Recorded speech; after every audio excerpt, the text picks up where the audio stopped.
Suniin raadiyoon sagalee Ameerikaati.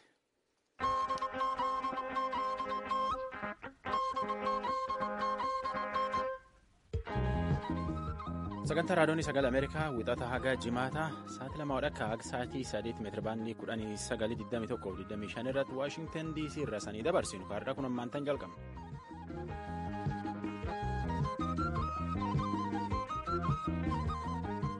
Babaarottoolee sanii nu caqasuu jirtanii waliin teessan nagayaa har'a guyyaan wixaate caamsaan 15 bara 2017 qophii VOA afaan oromootiin raadiyoonii fi televezyiiniin sanii dabarsuu jirru caqasuu jirtanii ansoraala keessan keessummeessaa dhiyaadhaa jenna. Kan oduu dubbisummaan namoo daandiitti dhaggeeffatoota keenya akka mooltan mootummaan Itiyoophiyaa caamni biyyattii keessaa gara olaa yookaan beelaatti akka hin ceene dhaabuu danda'een jira jechuudhaan dubbata. Matoota du'arra qabnu keessaa tokko. Dubbitti gaafatamtoota koongireesii federaalistii Oromoo obbo Beqqelee Garbaa fa'aa walii fa'aan himataniitiin silaar murtiitti kennan jedhan taane har'aallee guyyaa 23tiin duubatti beellamaan dabarsanii gaafas laalani. Oromoon 2,000 olii iluu abbaa booraatii ka'aniitiin rakkoo himachuuf Finfinnee dhaqanii laga gibee biratti dhaaban kaane amma garum dhufanitti deebisanii dubbiin isaanii amma maan keessa jirjari suni. Addunyaan gama ispoortiitiin kaleef guyyaa dheengaddaa maan keessa ooltee bulti.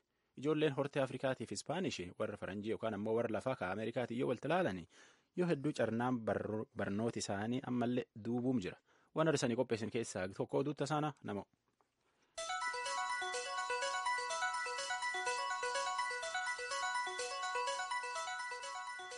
Koomishinni hooggansa yaaddoo balaa kan Itiyoophiyaa caamni Itiyoophiyaa keessaa utuu gara oolaa yookaan beelaatti hin jijjiiramiin dabaluu dhaabsisuu danda'uu isaa dubbatee jira. Gama biraatiin immoo baatilee 3 keessatti uummanni gargaarsa nyaataa hatattamaan barbaadu miliyoona 5,200 irraa gara miliyoona 7,800tti guddachuusaa dubbate. Kanaafis arjoomtota irraa doolaara miliyoona 700 fi miliyoona 45 ka barbaadu ta'uu dubbatee jira. Koomishinaa hooggansa yaaddoo balaaf daarektoroota sabquunnamtii kataan obbo Dabbabee Zawudee utuu beelliin dhaqqabiin hambisuun keenya uummata nyaata barbaadu nyaachisuu waan dandeenyeef jedhanii jiru. Kanneen mootummaa Itiyoophiyaa waliin wal gargaaruudhaan hojjetan dhaabbatoonni arjooma gargaarsaas lakkoobsi namoota balaa caamaan miidhamanii akka dabaluu maluuf maallaqni gaafatame yoon kennamu ta'e balaan sun akka hamaa ta'uu malu akeekkachiisanii jiran. Hoogganni paartii mormituu ka koongireessa federaalaa Oromoo dabalatee namoonni 22 har'a mana murtii olaanaa federaalaa isa lidataa jiru dhaddacha afuraffaa duratti dhiyaatanii jiru. Ragaan abbaa langaa walqixxaatee galuu dhabarraa kan ka'e beellamni jijjiiramaa turuunsaa ni yaadatama. Arras yoo ta'e beellama biraadha kan kenname. Maaliif? Abukaatoo kataan obbo Abdu Jabbaar Hussein Gammadaa nuuf ibsanii jiru akkana jedhu. Falmii hanga ammaa geggeeffame ilaalameeti. Jarri kun akka himannoo abbaa langaa san irratti ragaan isaan irratti dhiyaate irratti mirkaneessee jiramoo hin mirkaneessine kan jedhu manni murtii jala murtii kennuuf bulchee ture. Lakki irratti mirkaneessine jedhe bilisa jedhee kan murteessu. Yoo irratti mirkaneesse jedhe ofirraa ittisaa ragaa kana ofirraa facciftanii dhiyeeffadhaa kan itti jedhu. Yookaan immoo himannoon abbaan langaa isin irratti dhiyeesse suni keewwata himannoo keessa caqafame otoo hin ta'in kan biraati kan itti jedhudha beellamni irraa jechuudha. Egaa ragaa fudhatan maaltu ta'eere? Hunduma isaayyuu ragaa dhiyaate kana laaluu qabna waan ta'eef ragaan sanadaas ta'e kan dhiyaate kan viidiyoo kunniinis baay'ee waan ta'eef hin dhaqqabne yeroo kana keessatti kanaaf yeroo tokko beellama kennuun dirqamneedha manni. Ragaan hundumtuu afaan jijjiiramee hundumtuu wal qixxaatee dhiyaateera garuu? Dhiyaatee jira sun. Laaluu jalqabnee jirra. Nama 3 ilaalaa jirra. Kophaatti illee ilaalaa hin jirru. Beellama tokko fudhannu malee fixuu hin dandeenyu jedhan. Manni murtii lafarra harkisuu hin qabu jedhanii obbo Gurmeessaa Ayyaanoo fa'aa sagalee olkaasanii dubbataniiru. Isa dhumaa ta'a jedhanii inni itti aanu? Dhaqqabsiisuu yaaliin goona hangumni keenyatti jedhame.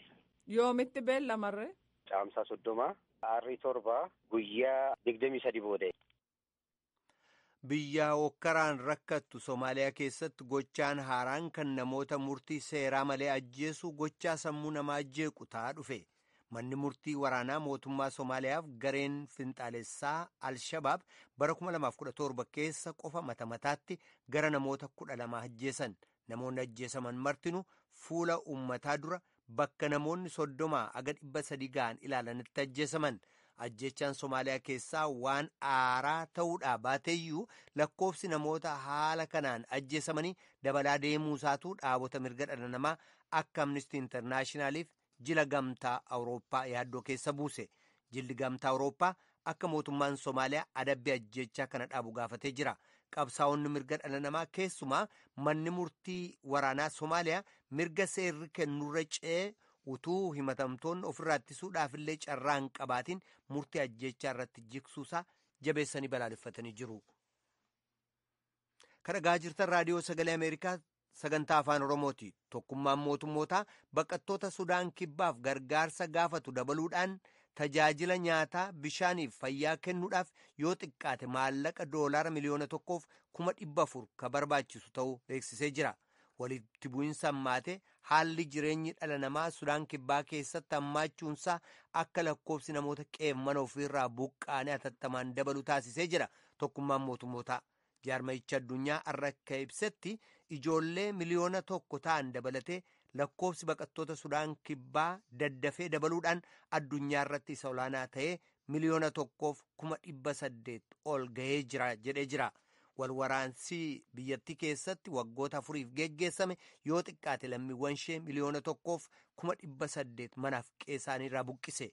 Lakkoofsi gargaaramtootaa duraan tokkummaan mootummootaa gabaasee ture 1,100 irraan deebi'ee dhaggeeffattoota keenya miliyoona 1,200 ta'uun beekamee jira. Kanneen aariin kaka'an loltoonni waraanaa Ivory Coast akka mootummaan maallaqa dabalataa kennuuf waadaa seene kennuuf jecha qilleensarra dhukaasu waan itti fufaniif jecha irra magaalaaleen biyyattii keessaa cufaadhaan oolan. Gabaasaan VOA kutaa afaan Faransaayii akka ibsetti dhukaasaaleen magaalaalee Abijaaniif bo'aa keessatti geggeessamaa turan gara walakkeessa waaree boodaatti dhaabatanii turan garuu muddamni sadarkaa olaanaa irra jira. Suuqiileen cufamaa jiru. Karaawwan duwwaadha jedhamee jira. Magaalaa Bo'aakirraa raadiyoo sagalee Ameerikaatti ka dubbatan dubbii himaan loltoota Ivory Coast pirezidaantiin biyyattii Alaasaan Otaaraa ka duraan mata mataa loltootaatti jechuudha maallaqa dabalataa $20,000 kennuudhaaf waadaa seenanii turan sana akka guutummaatti baasaniif ka gaafataa jiran ta'uudha kan isaan ibsan. Loltoota sanaaf agammaatti horiin baasameef kan waadaa seename sanarraa walakkaa qofa akka ta'e dubbatanii dubbii himaan kun akka jedhanitti walakkaan hafe baatii baatiitti illee qoqqoodamee loltootaaf kennamuu qabaa jedhanii jiru. Ministeeronni dhimma biyya keessaa Jarmaniif Xaaliyaanii baqattoota irra jireessi isaanii Afrikaarraa ta'an akka Awurooppaatti hin ceene dhaabuuf jecha akka gamtaan Awurooppaa humna ergama ittisaa tokko daangaa Liibiyaa faarratti dhaabu gaafatee jira.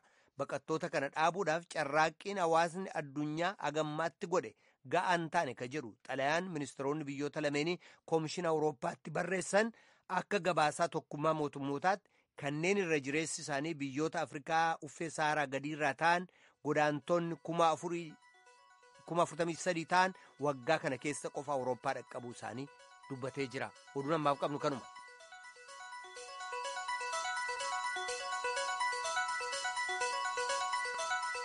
Kan caqasaa jirtan tun raadiyoo VOA sagantaa afaan Oromooti.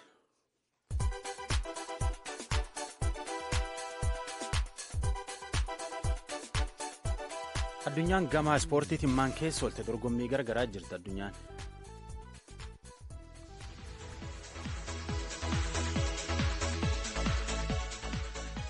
Addunyaan gamgamaan dorgommii ispoortii garagaraa jirti. Ijoolleen Afrikaa ganni 17 gadi U17 dorgommii kubbaa miilaa jiran Giinii biyyi dorgommii tana qopheessite.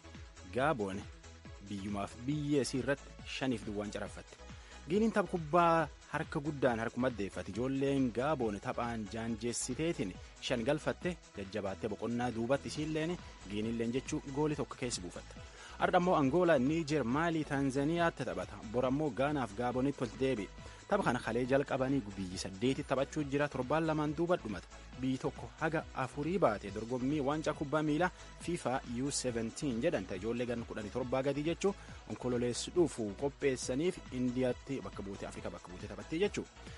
Afrikaan shaampiyoon liig maqaa dorgommii kilaboota jajjaboo kubbaa miilaa Afrikaatii kilabii 16 taphachuu jira. Kilabiin Itoophiyaa Qiddus Goorgis kilabii Afrikaa kibbaa ganna dabre shaampiyoona taate Mamelodi Sundowns biyyumisii keessatti taphatteetiin duwwaaf duwwaan gargar galan. Kilabiin Masrii Al-Ahliilleen kilabii Zaambiyaa Zanaako duwwaaf duwwaan gargar galte. Al-Ahli fi Sundownsiin tunini kilaboota kubbaa miilaa Afrikaa bebeekamoo. Afrikaan shaampiyoon liig agadoolessi dhufuutti taphatanii guyyaa lama keessatti goolii 12tti gale. Gamkaaniin ammoo dorgommii kilaboota kubbaa miilaa dubartoota Itoophiyaa kilabii Daddabiititti shaampiyoona ta'e. Daddabiit kilabii daldala baankii Itoophiyaa 2-2 mootetiin shaampiyoonaa taate. Bulchiinsi magaala Hawaasaa sadeessoo.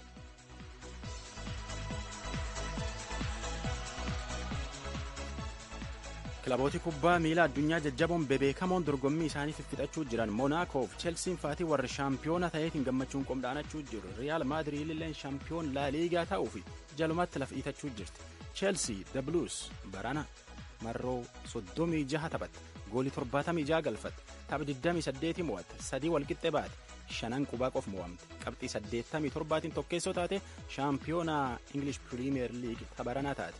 Ijoolleen Chelsea jimaatti dabre shaampiyoona ta'anaani maanaajerii isaanii Antonio Conte gammachiisuuf kaan cabbii baaldii tokkomiyyuu mataa gallakkise kaan ammoo shaampeenyetti biife.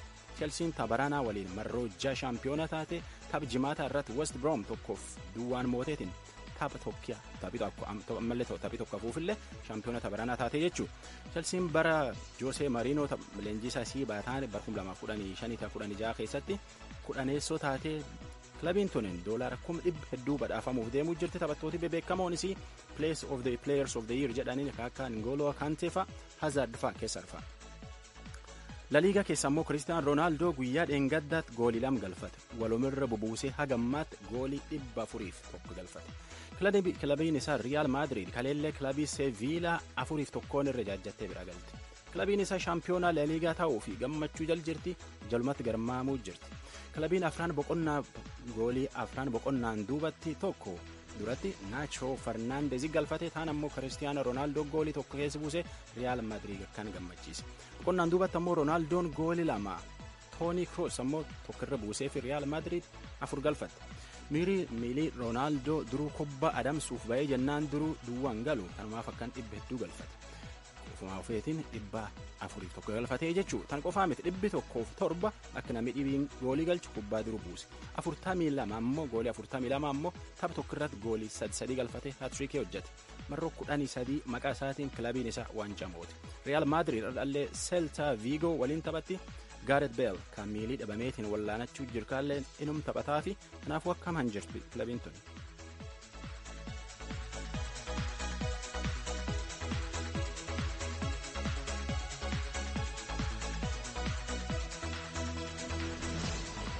Gara atileetiksii dabarraa atileetotii Itoophiyaa dhiyoo tana dorgommii biyyaalaa moo'umachi jaranii warra guyyaa dheengaddaa mo'ate keessaa tokko Beqqelechi Dhaabaa maraatoonii biyya Laatiiviyaatti rikoordii haaraan moote. Gam dhiiraatiin ammoo Joosef Keenyet rikoordii ganna 25 keessatti arganii hin beekne moo'e. Liiwul Gebresillaaseetiif Azmaraa Gabruulleen dorgommii kiiloomeetirii 10 Naayijeeriyaa magaala Okeepoo tanirratti isatti moo'e. Atileetiin Eertiraa beekamaan ganna lamaan duratti Beejing Chaayinaatti shaampiyoona fiigicha haani guyyaa dheengaddaallee Iswiis irratti dorgommii maqaa Grand Prix Bern jedhanii moo'ee gurbaan kun nama ganna 21 qophiin ispoortii irra tanu.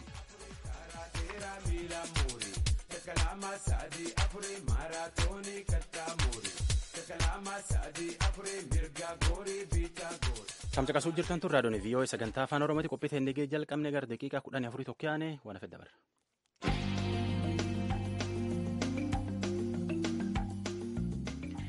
Akkuma torbaan dabree isanitti himne Oromoon Harargee bahaatii fi dhiyaatii irraa ganna hedduun duratti laf qonnaa sanii kenninaa jedhaniitiin godaansisanii ganna torbaan duratti laftii jarri qubsiisan sunin godinii Iluu Abbaa Booraa laftii isaaniif kennan laf ciisi bisaanii waan taateef qotaaf hin taatu qonnaaf hin taatu qotachuu fi facaafachuuf irraa galfachuufillee hin dandeenye rakkannee jedhaniitiin himatan.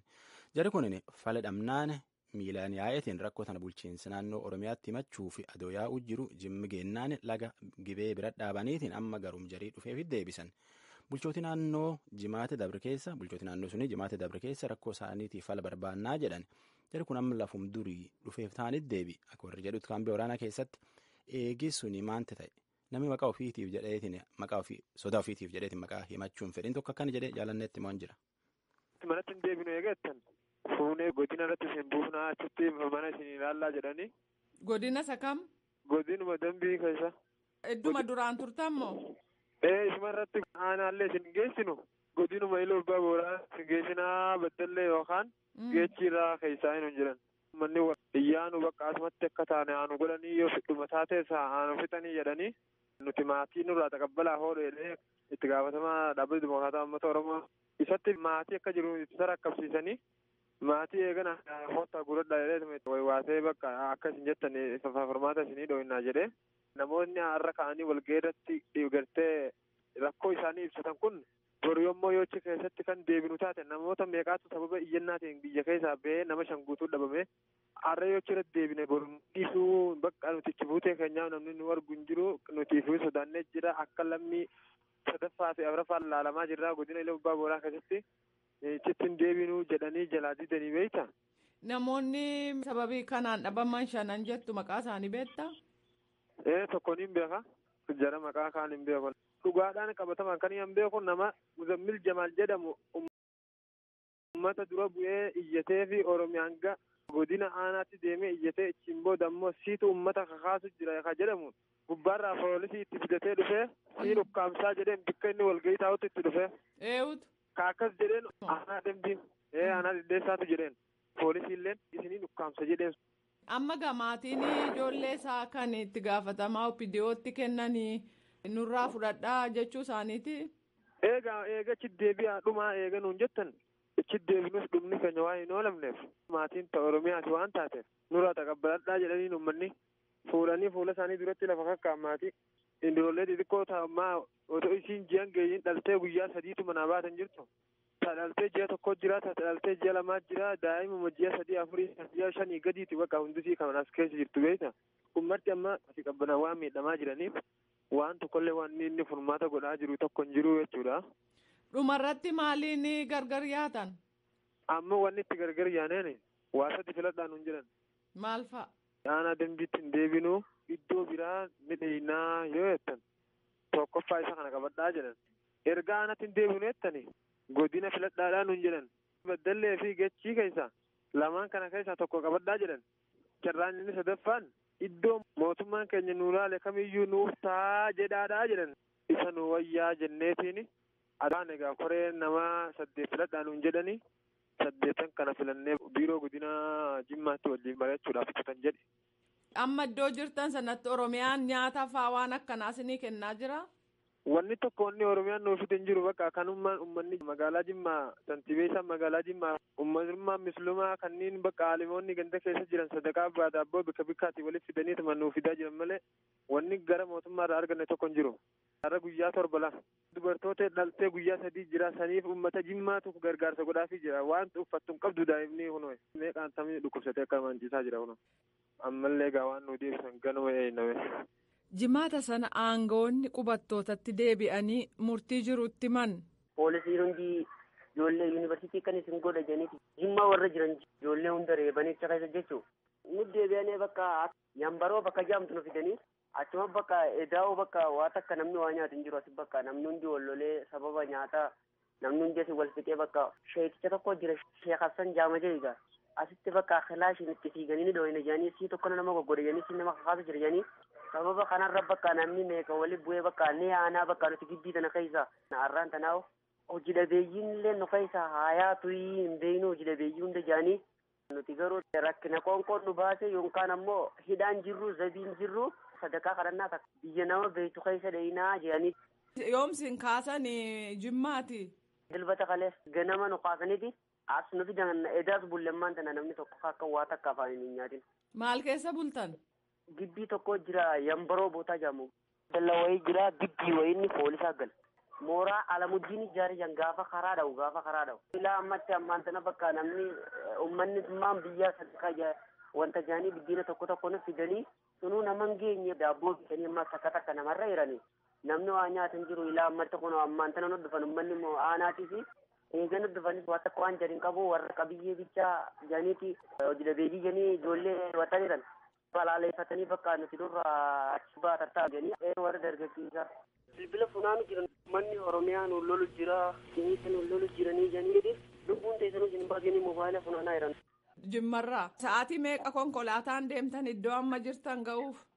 Jimmarraa sa'aatii 2 cinaane godina Ilubbaa Booru ta'eeti aanaa fi godina iddoo jirti kaampii waraanaati bakka ilmi namaa tokko yoo daabboo takkaan bitaddeetti gabba'uusitti inni isanii namuutu asuma keessatti adamsamee taa'u jira rakkina cimaa keessa jirra.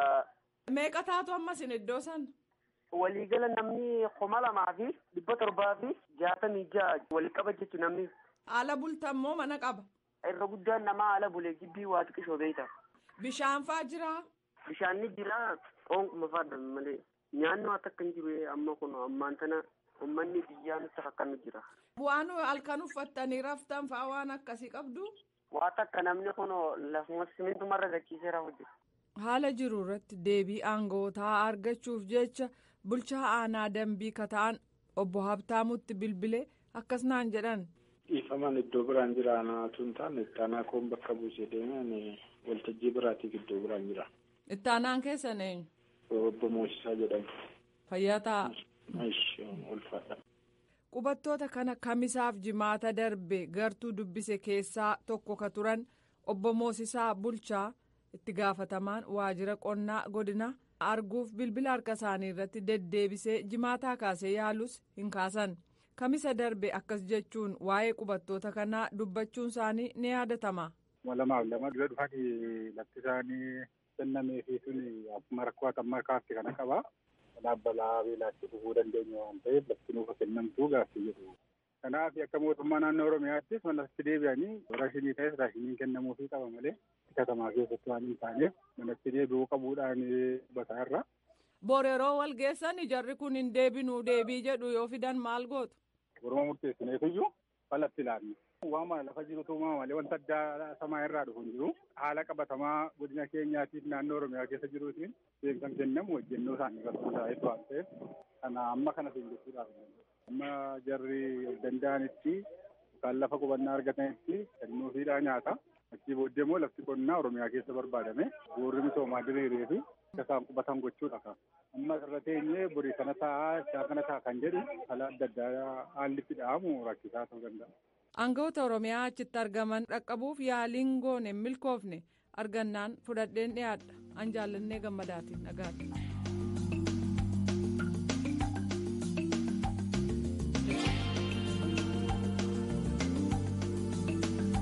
Qaamsa qasuu jirtan tun raadiyoonii VOA sagantaa afaan Oromooti.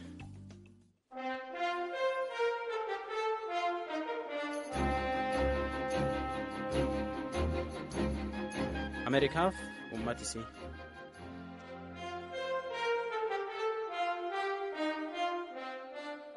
Lammeen Ameerikaa hortee Afrikaatii fi horteen Ispaanishii waggaa dabre keessa gama barnootaatiin wayyaahanii jedha dhaabii mirga namaatiif falmu beekamaan tokko.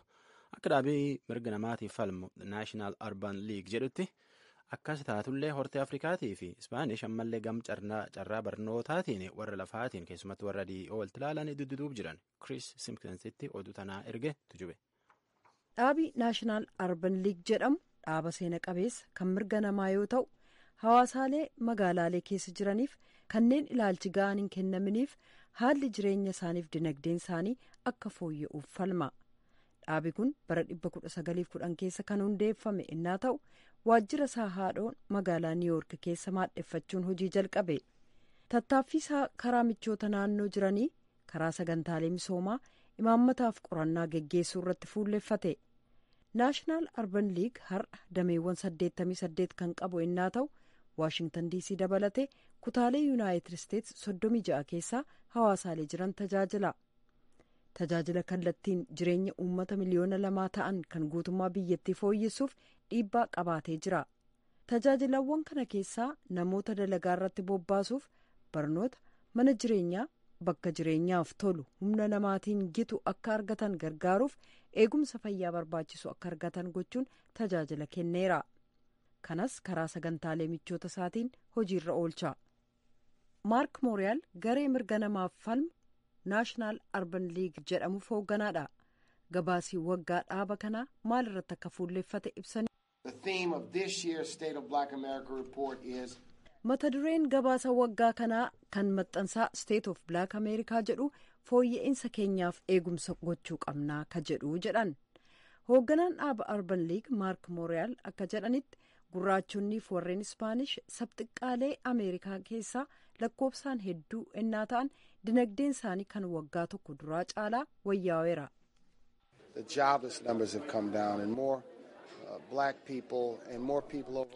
Lakkoofsi namoota dalagaa hin qabaannee gad xiqqaateera. Uummati gurraachaaf kanneen biroo walumaa gala waggoota 10 dura kan turerraa amma hojiitti bobba'aniiru jedhan. Haala lammiiwwan Ameerikaa hidda dhalata Afrikaa laalchisee gabaasi ba'e akka jedhutti garuu warri Ispaanishiif gurraachonni Ameerikaa ammayyuu dinagdeedhaan warreen adii booda jiru. Fooyya'inni hangi tokko argamus waa'een mindaa garuu na yaachisaa jedhu Mooriyaal.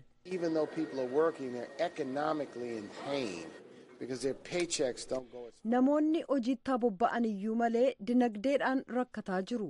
Sababiinsaas galiin isaanii har'a innaa ilaalamu isa waggoota 10 dura turerraa hagas hin fooyyofnee jedhan. Gabaasi sun haala fooyya'insa jireenya gurraachaaf warreen Ispaanish gama dinagdee, eegumsa fayyaa, barnoota, murtii haqaa fi hirmaannaa hawaasaa ilaalchisuun madaale. Akka gabaasa sanaatti loogiin sanyii fi hirmaannaa hawaasummaatti ennaa dhufu sabxiqqaaleen dhiibbaa turra jira. Fakkeenyaaf gurraachonni poolisiidhaan erga to'annaa jala oolanii booda warreen adii caalaa mana hidhaa keessa turu. Lammiiwwan Ameerikaa hidda dhalataa Afrikaa gama barnootaan ennaa ilaalamu ijoolleen ituu mana barnootaa addaan hin kutin itti fufuu isaanii ilaalchisee fooyya'inni argameera. We've seen progress on decline in the dropout rate, as well as we see more Mana barnootaa sadarkaa lammataa keessaa lakkoofsi kanneen mana barnootaa addaan kutanii gadi bu'ee jira. Lammiiwwan Ameerikaa hidda dhalataa Afrikaa itti dabalaas yuunivarsiitii irraa digirii yookaan assosheet digirii isaanii argataa jiru jedhan. Akka qorannaa geggeessametti yakka jibbiinsa amantii kan akka musliimotaa irratti oofamu garuu dabalaa adeemee jedhu Mark Morial.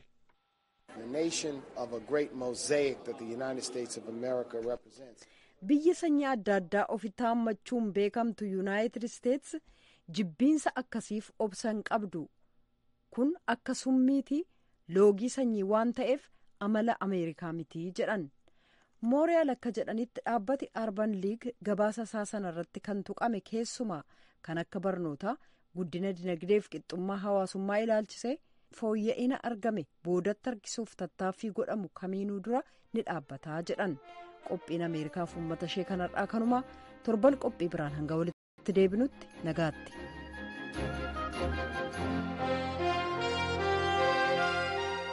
Kan caqasuu jirtan tun raadiyoon VOA sagantaa afaan Oromootii qophii teennaa fixachaa yaa'uu jirra hiibboyya yoo jedhani hibiriqqi jenne duri yoo galgala hiibboyyaa dhahan qophiin teentaa hardhatan.